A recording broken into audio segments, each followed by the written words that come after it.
Hello, welcome to read education. My name is Preeti. तो आज हम पढ़ेंगे कि वायरस होस्ट सेल को कैसे इन्फेक्ट करते हैं, स्पेसिफिकली उनके अटैचमेंट और एंट्री के मैकेनिज्म के बारे में। ये दोनों स्टेप्स बहुत ही इम्पोर्टेंट हैं क्योंकि इनके बिना वायरस अपना रेप्लिकेशन साइकिल स्टार्ट ही नहीं कर सकता। वायरस रेप्लिकेशन के 7 जनरल स्टेप्स होते हैं जिनको हम एटगी एक्रोनियम से भी याद कर सकते हैं। कैसे? A for attachment, attachment virus का होस्ट सेल से अटैच होना। ई एंट्री, वायरस का सेल में एंटर करना। टी ट्रांसक्रिप्शन, वायरस के जीन को एमआरएनए में कन्वर्ट करना। अगेन टी ट्रांसलेशन, एमआरएनए से प्रोटीन बनाना। G for genome replication, virus का जीनोम कॉपी करना। ए असेंबली, नए वेरिएंट को असेंबल करना। ई एग्जिट, नए वेरिएंट का सेल से बाहर निकलना। आज हम पहले 2 स्टेप्स जो कि क्या है, अटैचमेंट और एंट्री पर फोकस करेंगे। ये स्टेप्स डिसाइड करते हैं कि वायरस होस्ट सेल को कैसे इन्फेक्ट करता है और अपना रेप्लिकेशन साइकिल कैसे शुरू करता है। ठीक है, सो लेट्स गेट स्टार्टेड। तो वायरस जो होते हैं वो ओब्लिगेट इंट्रासेलुलर पैरासाइट होते हैं। मतलब इन्हें अपना रेप्लिकेशन के लिए हमेशा एक होस्ट सेल की जरूरत होती है। और इनका गोल क्या होता है? इनका गोल होता है होस्ट सेल में एंटर करना, अपना जीनोम कॉपी करना एंड नए वेरिएंट्स बनाकर दूसरी सेल को इन्फेक्ट करना। तो ये जो 7 स्टेप्स हमने पढ़े हैं वायरस के रेप्लिकेशन के लिए, ये 7 स्टेप्स जनरल टेम्पलेट हैं। लेकिन हर वायरस इन स्टेप्स को एग्जैक्टली फॉलो नहीं करता।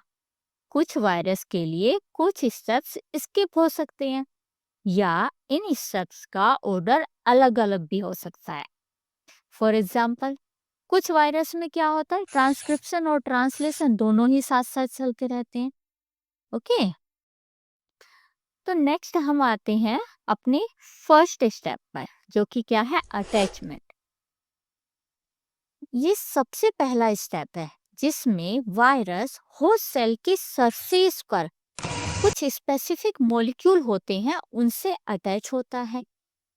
और ये जो स्पेसिफिक मॉलिक्यूल हैं जो कि होस्ट सेल की सरफेस पर होते हैं, इनको हम क्या बोलते हैं, रिसेप्टर।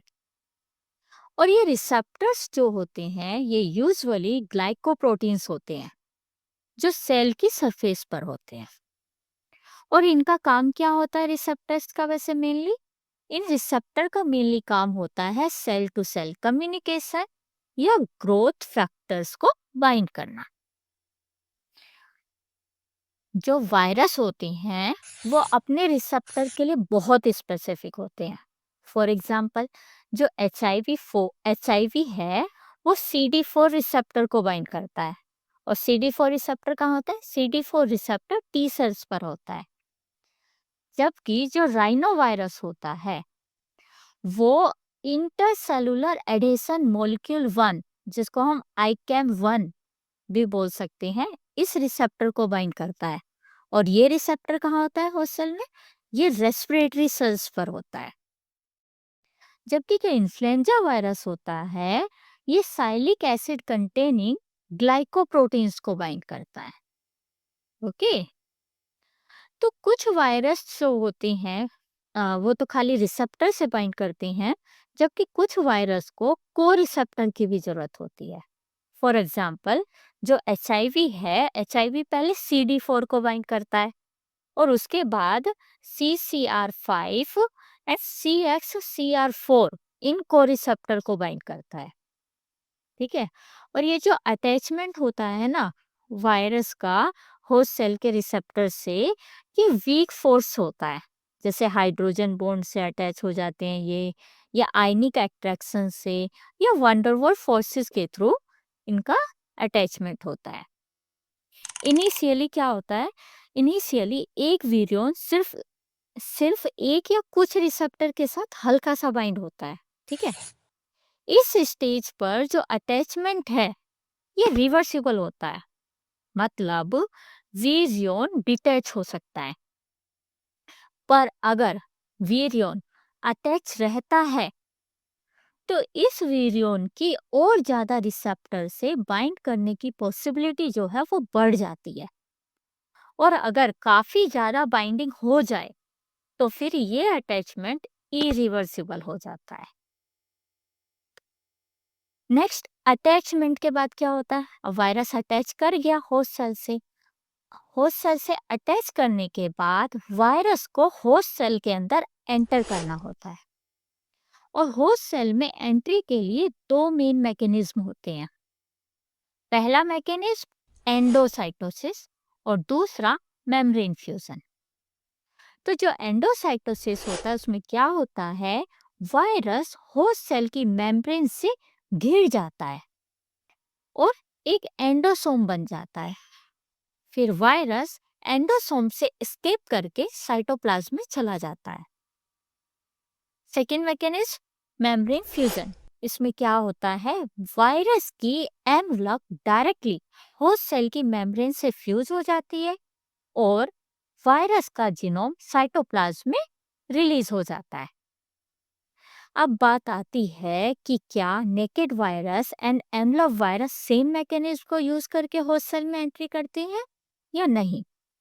तो जो नेकेड वायरस होते हैं ये यूजुअली एंडोसाइटोसिस के थ्रू एंटर होते हैं, जबकि जो एनवलप वायरस होते हैं ये या तो सेल सरफेस पर फ्यूज हो सकते हैं या एंडोसाइटोसिस के बाद फ्यूज होते हैं। अच्छा, ये जो फ्यूजन होता है ना, फ्यूजन के लिए वायरस फ्यूजन प्रोटीन का यूज करते हैं। ये फ्यूजन प्रोटीन जो है ये प्रोटीन्स कन्फॉर्मेशनल चेंज करती हैं और उस कन्फॉर्मेशनल चेंजेस से एक हाइड्रोफोबिक फ्यूजन सीक्वेंस जो होती है वो एक्सपोज हो जाती है, जिससे मेम्ब्रेन फ्यूजन हो जाता है। जबकि कुछ वायरस जैसे कि इन्फ्लुएंजा, इनको लो पीएच की जरूरत होती है फ्यूजन के लिए। और जो एचआईवी वायरस होता है वो सेल सरफेस पर ही फ्यूज हो सकता है। अब वायरस का अटैचमेंट भी हो गया और वायरस सेल में एंट्री भी कर गया। अब सेल में एंट्री करने के बाद वायरस या जो उसका जीनोम होता है उसको एक स्पेसिफिक लोकेशन पर पहुंचना होता है, जैसे न्यूक्लियस। तो कई वायरस क्या करते हैं, वो होस्ट सेल के माइक्रोट्यूब्यूल ट्रांसपोर्ट सिस्टम का यूज करते हैं। फॉर एग्जाम्पल, जो हर्पिस वायरस होता है वो माइक्रोट्यूब्यूल का यूज करके अपने कैप्सिड को न्यूक्लियर एनवलप तक ले जाता है। अब जब वायरस एक स्पेसिफिक लोकेशन पर पहुंच जाता है तो वायरस की कैप्सिड की डिसअसेंबली हो जाती है और जो जीनोम है वो होस्ट सेल में रिलीज हो जाता है। और जीनोम के रिलीज होने के प्रोसेस को हम क्या कहते हैं, अनकोटिंग।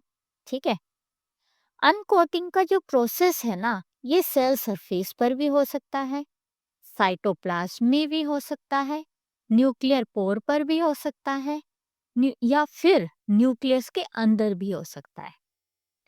और अगर जीनोम रिलीज नहीं होता वायरस का तो वायरस जो है वो होस्ट डिफेंस के थ्रू डिग्रेड हो जाता है और इन्फेक्शन नहीं हो पाता है। हम कोई भी दो एग्जांपल ले लेते हैं वायरस के, जैसे कि एचआईवी। तो एचआईवी कैसे अटैच होता है सेल से? एचआईवी सेल से अटैच होने के लिए यूज करता है CD4 रिसेप्टर को एंड को रिसेप्टर क्या थे, CCR5 एंड CXCR4। इनसे बाइंड करता है वो होस्ट सेल से और मेम्ब्रेन फ्यूजन के थ्रू एंटर हो जाता है।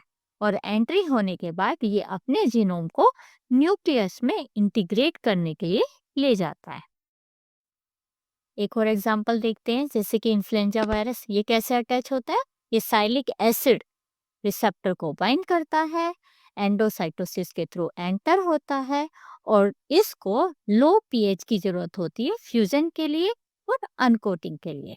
ठीक है, तो ये जो मैंने अभी एग्जाम्पल बताए हैं, ये एग्जाम्पल दिखाते हैं कि वायरस कैसे अलग-अलग मैकेनिज्म का यूज करके होस्ट सेल को इंसर्ट करता है। ओके, तो वायरस के रेप्लिकेशन के पहले दो स्टेप्स जो कि क्या है, अटैचमेंट और एंट्री, ये दोनों बहुत ही इंपॉर्टेंट है।